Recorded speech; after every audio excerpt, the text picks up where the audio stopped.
Hello there and welcome to the Nanman campaign Abridged part 10, where in the previous part we took out a whole bunch of enemy armies and stole a bit of territory from the Duchy of Song and their vassals, mainly Liu Bei, and we even executed Liu Bei among our fights. However, we didn't make any real progress because after we took down a selection of armies, another selection just replaced them. So we're kind of back where we were before, just ready to see what the enemy will do against us. We need to have one army move away from the front line because Wei Yan has led a force past our lines down the river. So we're going to have this one army be dedicated to pursuing them and generally trying to undo any damage that Wei Yan does and eventually challenge him. We also have Meng Yue sneaking around in Liu Bei's back lines. Well, not Liu Bei's back lines, someone else, Nu Changpei or something like that.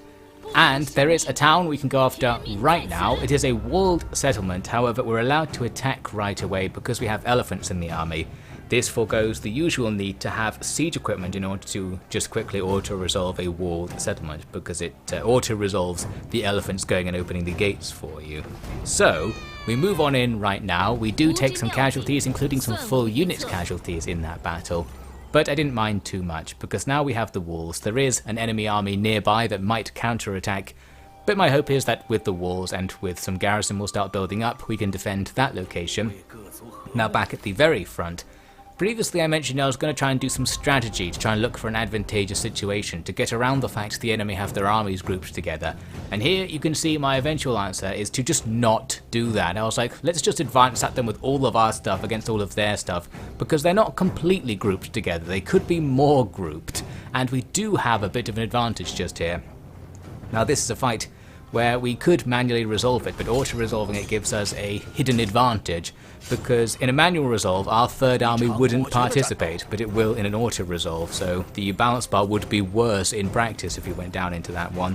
So I auto-resolved the battle. It wasn't even that good. Both sides lost a bunch of stuff, but nothing decisive really. We did though capture Zheng Fei, another legendary character. I wasn't really sure if we could keep him if I recruited him, because I thought he's the kind of character who'll just get mad and leave like Meng Huo did, but we're going to try anyways. We'll see if we keep him in our court or if I ever bother using him. Kind of pointless, just denying him from the enemy for a bit, I suppose. And you can see the enemy armies fell back. We could go after them, but there's more stuff behind them and I didn't really want to, so we're just going to hang out here. I'm going to set up an ambush and just wait to replenish the losses we just took in that auto-resolve. Although the enemy are anxious to attack, it turns out. They come forward with a stack that gets ambush, and it's a triple team ambush, so this is even more of a case where you need to auto-resolve it, because not only will the third army be able to participate, but the second army too. We wouldn't be able to use 2/3 of our troops in a manually resolved fight there. Pretty sneaky. Anyway, we auto-resolve, we absolutely annihilate them, destroying the entire army, absolutely perfect, and we capture another legendary character. It's Cheng Gong, a strategist who's not really going to be of any use to us, but I'm going to take him in anyway to keep boosting up our recruited officers count. There's another fight right after this though, because they came at us with a small group. I thought, fine, you can attack our 3 armies with your 2 officers, but cheekily this guy's used night battle, so actually he's got a slight numerical advantage. He's only fighting Shamaka's force, and Shamaka's army is damaged enough to be at less than 2/3 strength, so that equals things out, and the enemy have the night battle advantage in that our troops will get -15 morale, particularly bad on some of our trash, since that's quite a lot of their morale. But anyway, we need to fight this one out. First, they come at us with a load of cav, and we're going to use our slingers again here to hit them with the suppression fire debuff and that -500 charge bonus. Clearly it doesn't take it down to 0 because they do charge a bit, but it looks a lot less powerful than it's supposed to be. Handily they are, in this case, charging into the front of our spear guards. That's the perfect thing from our perspective for them to do. So while that's a bad decision, they're also making a good decision with another unit. It's coming around the back of my men, where our tiger handlers were hanging out, and they're a nice easy target. I can't react very well to this because I pretty much always form up with no reserves, so if I do get outflanked, we just have to do something about it. In this case, I've sent one of my elephant generals to try and kill the cav, which is a little bit iffy. Looks like the main fight's about to start as they charge on in and take a whole bunch of those charge bonus debuffing things as well, so that's going to be not a particularly effective charge for them. And they're charging into the woods, which buffs all of our troops a little bit. we've managed to get the situation on the left flank under control using both our Nanjong elephants and our hero elephant. Looks like it is successfully taking out the cav. I'm guessing the area of effect damage isn't quite so effective as it is against infantry. On the front lines, we're losing stuff pretty fast because with that lowered morale, it's going to be easy to rout our troops. But that said, our morale's also being buffed up by the fact that this is the main force with Shamaka in it and stuff. I'm sure he's buffing our morale in some way. So perhaps we just have normal morale, I don't know. We don't get completely annihilated, which is the main risk with all of these trash units. The enemy's two heroes are both the commander type, the type that's not really very good in melee combat, but they're both in melee combat, so that will help us kill them. We've also, of course, got things like Shamaka and a Nanjong elephants, which we can just throw into the fights and look for victory. Here, even though things like these militia likely have an attack bonus against elephants, it's not going to be enough because we can just stamp them down, and some units are even routing before we hit them with the trumpet debuff. That debuff will get rid of most of the lower tier units, leaving just a few higher tier ones to take out. Their commanders are still trying to do something here, but they're not going to achieve very much. And we are starting to move towards a victory. Some units will start chasing enemies off the map. We've got a nice setup here with our slingers hitting the back of these spear guards, one of the units that can't be so easily routed, but they will gradually be killed by this. Looks like they're actually fighting my slingers in melee from the front. But who has time for micro? I was likely busy just watching stuff, trying to get our men to chase enemies off the fields to maximize kills. And here, while it appears their G militia did take down a few of my elephants, we'll just respawn them after this, so that's fine. Cutting now to after it's all over, we captured both of their officers and I'm going to take them off the enemy's hands to increase our recruitment count. We lost a couple of units, including our tigers and a bunch of troops, but we are standing in our own territory, so we'll get instant replenishment. Looks like Wei Yan there didn't go deeper into our territory, which is perfect. He's coming back towards the front line. That will make it easier to deal with the fact he bypassed us earlier. And then, well, Wutugu's got his own business. We're now at war with someone else. I think it was Han Fu, a faction I hadn't really heard of. So again, we'll just have to see what happens as a result of that. It's probably just another vassal of the Duchy of Song, since it popped up on the Duchy of Song's turn. So they're likely very ignorable. Now in our turn, I saw my opportunity. Finally the enemy have moved away from Shenyang. Here I'm messing things up because I tried to start the attack with an army that can't auto-resolve a walled settlement. So we just need to switch it up so that the army with elephants in it is in front. Having Shamaka lead the attack achieves just that, and now we can auto-resolve and we have a gigantic balance bar advantage with our 3 stacks. Thus we move on into Shenyang, and because we've instantly taken the territory, while we took a bunch of casualties there, we'll be able to take another turn of replenishment sitting around near the town, and overall we're going to be at full strength after all this. Basically, while the enemy have been taking casualties turn after turn, they've been doing some forced marching which stops their replenishment. They're in trouble. The replenishment exploits are just through the roof. Well, not even exploits, that's just how it's meant to be. It's just balanced in such a way that the winner wins even harder the more you win. After that, I was actually able to get a peace deal with the Duchy of Song if I gave them some food, since they had a shortage. So that's great, since there's now not easily somewhere we can go and attack the Duchy of Song at, so we can't really take more territory. But getting that peace deal means we don't have to fight all the armies still standing around, so that's a perfect arrangement. There I was checking the victory conditions. We only need 3 more regions to win the campaign, and I'm immediately looking here at Yuanshu. I was like, we could just carry on and take 3 Yuanshu regions. We border 3 of them right now, so that's a potential way to end the campaign. I also sent Meng Yuo back west, because we are at war with Ma Teng still. Really nothing's happening with that war. It's been going on for a long time, but needed to at least pretend to be fighting. But now we're going to do something perhaps more important. We're going to have a word with Wutugu. This is the end of an era. I'm just going to annex him as a vassal. This is very dishonorable, but you can see I've built up so much honor by agreeing to all of Wutugu's war propositions that this just makes a small dent in it. We're still going to have net gained from the entire Wutugu saga, but the saga is over. Wutugu disappears. Now the AI will stop declaring war on him, and as a result stop declaring war on me. That's what I hope anyway. It also makes our territory look a bit neater because the little blobs of stuff he had inside our territory are gone. It completely destroys our economy because now we can't trade with him and we don't get his vassal income. But such is the price of peace, at least we can hope so. Now moving on, I think this is in the next turn now. I was thinking about declaring this war on Yuan Shu and just moving out to grab some more territory. But I had second thoughts. Firstly, everyone was very unhappy with this idea. Yuan Shu's surprisingly popular. Normally everybody hates him in a campaign and it's always a good idea to attack this guy. Guess he pissed off fewer people this time around. Here's the real annoying factor though.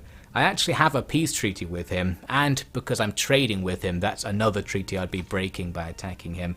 And with my economic troubles, it's difficult to turn away a trade partner because it's so hard for me to get them. Nobody likes us, so we can't trade with all the millions of factions we know.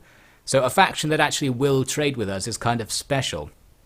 Keeping that in mind, I thought, well, we could do something else. I can go and attack the yellow turbans at Wu Pass up there. It's a bit of an awkward position, but I thought, well, let's go for it. This is how I decided whether or not I would commit to this. I asked him about military access, since I do need to walk through his territory to do this plan. And again, he's one of the few factions who's willing to negotiate on anything, so he actually did give me the military access. So thanks Yuan Shu, you've been quite nice to me. We're not going to kill you as a result. Back on the Western Front, as Meng Yue arrives, we actually do see an invasion coming in, so we arrived with absolutely perfect timing after this gigantic delay. We're here at the same time the enemy arrived. In this case, it's a legendary character, Ma Teng, leading a force towards us, and I'm just going to set up an ambush right in front of him. I could try and defend either the Jiameng Pass or the settlement to the east, but might as well not gamble that we take the wrong one there and just ambush right in front of him. I was able to see there's more stuff coming in, there's a bit more Ma Teng stuff, and we're also at war with Han Sui for some reason, probably Wutugu's fault, and he's on the way in. Seeing that, I decided I'm going to commit an army from the eastern front over to the west. We don't need our 3 stacks over here just to be at war with the local yellow turbans, that's for sure. It would be nice to have armies hang around in case the Duchy of Song breaks the peace treaty or something like that. But in this case, we're not going to do that. We'll have 2 stacks go after Wu Pass, and Mulu will take a stack right back across the map to go and help out with Meng Yue over there. It's only about 3 turns of movement because we've got all of the movement range buffs at this stage, so we can actually move really far if we're going down roads. We've also got a final stack that, as you can see here, is going south. And that's my insurance policy. I'm going to leave a stack on the Sun Ce border because I'm pretty sure at this stage our peace treaty has expired and I was very suspicious. I expected an invasion at any moment. Back over with Ma Teng, he does step forward and gets ambushed by the guys I put right in front of him, so that's perfect. Looks like the balance bar's good, although only a Pyrrhic victory on the auto-resolve. So we're going to do this and try and get something better than a Pyrrhic victory to make it easier to move on, basically. Going to be another quick and chaotic affair. This time the map's less slanted than usual, so I have got a bit of attack from both sides going on. We've got some of our cool fire mace guys charging down into the enemy here. Pretty sure this is a waste of them. Not quite sure what niche the fire maces are supposed to fill. Maybe they pierce armor or something. Who knows, but it looks good. Here's a really disappointing elephant charge. Our elephants are not feeling it today.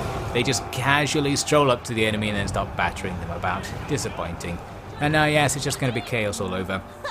What I usually do is, at the start of an ambush battle, give every unit an order with the game paused, then begin time and just unleash the chaos and hope things work out and try to micro from there. But yes, it is a bit all over the place. Here you can see our tiger handlers are having another bad battle, a different bunch of tiger handlers this time. As some enemy cav single them out and chase them off, they'll certainly be able to defeat them. We've been able to take down quite a bit of the enemy's cav, but the issue with cav is that when they rout, they escape really easily, so they come back very soon. So every time I micro my units to not be fighting the cav will rear attack them. Very inconvenient. My elephants here are being harassed by enemy spears, but the spears are being harassed by tigers, and that's just life. Unfortunately for the enemy, they don't have Ma Teng doing anything useful. The risk is that Ma Teng would go and kill all of our heroes, being one of the legendarily powerful heroes himself. In this case, he just wastes time killing infantry, so that's all fine, and while he's doing that, his army is gradually being defeated. They're all routing at like really high strength, which is kind of surprising. I don't believe that ambushing actually debuffs enemy morale in any way. You would expect it to, but it actually doesn't upon further inspection, although I think it also changes from game to game, so I don't remember. It does count as making an attack when you ambush though. So we probably have our hidden terror debuff that I mentioned way earlier in the campaign. We always inflict terror on enemy armies when we attack them, so that gives some unknown debuff to their morale. As you can see, it's getting to the point when we're just trying to kill units as they rout, because we want to try and get something out of this battle. Pushing the enemy off the field doesn't really help, we need them to be dead. The AI is getting around that though, they're actually starting to make tactical withdrawals, Ma Teng himself leading the escape. So yes, in an ambush battle, once they touch the mysterious square, they can just leave, meaning we aren't going to get too many kills. Still, everything that's left behind is vulnerable, and while they kept coming back from routing, I chased them to the edge of the map and got as many kills as I could. So here we are with the eventual result. Nothing too decisive, we killed about half of them, so that's decent, and perhaps more importantly, we arrived in time to stop them from taking any of our territory. Handily, we've captured Ma Teng, and we're not going to waste any time. We're going to take his dog and kill him. So now Ma Teng has lost his legendary hero and his faction heir, his own son. That might annoy him. We can also now grab a turn of replenishment, undoing any losses we took in that battle, aside from the tiger handlers who did die and need to respawn. We're not going to make any big offenses this turn. I'm just going to set another ambush near the border, because we might as well wait. Now that we know Mulu's on the way, we may as well go for a 2-stack attack after he arrives, and in the meantime just keep drawing the enemy out by disappearing with that ambush stance. In this case, we actually do get a battle, but it's a failed ambush. What I think happened is the enemy didn't actually see me. They tried to move across in front of the zone. The ambush triggered, but then the ambush has a chance to fail. It must have been one of the rare 70% chance to work ones. We normally get 100% because I've spec'd into ambushing on the tech tree. Anyway, as you can see, the engagement we're facing is really favourable, but it was only predicting a close victory, another mean auto-resolve situation. So I almost fought it manually to get a better result, but then I thought I guess I don't mind that much just taking a close victory and then replenishing back after it. So there we go, we defeat that enemy army, a pretty bad auto-resolve. We actually lost more than they did. But then Han Sui comes down with his force to attack, so this is more dangerous. It's only a balanced setup, probably because his army's just not that good, he's got a bunch of trash. In this case we can retreat, and while he pursues he can't catch up. So we avoid battle. Now we'll replenish another turn, which will allow us to bounce back from the losses we just took in that bad auto-resolve. And to defend against Han Sui, I can pop an ambush zone that just about covers the roads to both of our nearby settlements. So that should be safe, and that is a 100% chance to ambush setup. I noticed that Dong Min has stuff that could sneak through the mountains here and attack us. I was pretty suspicious of this because we've been at war before, and I figured he's probably due to attack us again, but we'll come back to that in a sec. First, at Wu Pass, we've now got our 2 stacks here. I've also done a turn of siege and made a ram, so altogether, while it was quite heavily defended, it's not enough to avoid death by auto-resolve, so in we go. The pass is taken. Now, we only need 2 more regions to reach our target. As for this region, I'm going to leave Shamaka to just sit here and see what happens. The other army is going to go back, and I'm going to fortify that region. And then back to the Dongmin thing. In the diplomacy screen, I was able to get this deal with him. I could give him some food since he didn't have any, and get a trade deal. While that's not non-aggression or anything, that trade deal should make him less likely to attack me, plus the 10 turns of food shipments are helping him out, so he probably won't attack us during that time. Well, we'll see. Han Sui does get ambushed by the ambush right in front of him. I think even when your ambush chance to succeed is 100%, it's not actually 100%, someone was explaining, although that was in Warhammer, I think, where the rules are a bit different. Anyway, we've ambushed him. We have only a Pyrrhic victory on auto-resolve, but I thought, well, I'll just take Pyrrhic victory because we don't really need to capitalize on killing him here. We can just weaken his army with a not very good auto-resolve, which is what we get, and then replenish and attack again once Mulu shows up. We capture someone with a giant name, a rare 4-syllable name right there, and just let them go, because with Han Sui, what I want is to build my relationship with him so that we can just peace out of the war and make him go away, since there's no chance for us to attack him at the moment. Someone offers me some money for non-aggression, Liu Yao, who's on the other side of the map. Not sure why, but apparently we've got a reputation. Now people are paying us protection money, even without me asking, so that's a good situation to be in. As for Han Sui, while I wasn't able to get Mulu to attack him, I just attacked again with Meng Yue, and because we've taken so much replenishment over the end turn sequence, we now have a big advantage for the second phase of this engagement. So while the first auto-resolve wasn't very good, between that and the second auto-resolve, we actually took him down big time. We've now got 2 captives, including the same one from earlier, and again, we'll release both. That will make Han Sui like us a bit more, and just make it easier for us to tell him to go away later. As for now, we just need to take down this Ma Teng settlement right in front of us. There is a full stack outside it, so I'm going to move Mulu up in forced march to be near Meng Yue, since she is a bit weakened and could be attacked, but that's a pretty safe setup overall. And we don't get attacked here. We are in the next turn, where for some reason tons of babies are betraying me. I'm not quite sure what's going on here. Somebody left and took a whole bunch of babies from the royal family or something. Not sure why it's telling me about that. Probably bad news, but it doesn't matter at this stage. As for the Ma Teng offensive I want to do, it's going to be way easier than I thought. I thought we might face a walled city with a full stack inside, and I was interested in going for that since that would be a nice climactic fight, a sort of thing we haven't done so far. But actually they were standing just outside, so instead we do the classic garrison cancel exploit, meaning that would have been a 2-on-1 fight, but because they retreated and we can't catch up, we don't get that. Although we still can attack the town and get a less good fight, fighting the garrison and the walls and the towers at the same time. Surprisingly, the balance bar is pretty good for this. The garrison isn't very good, and because we have 2 stacks, we have numbers on our side.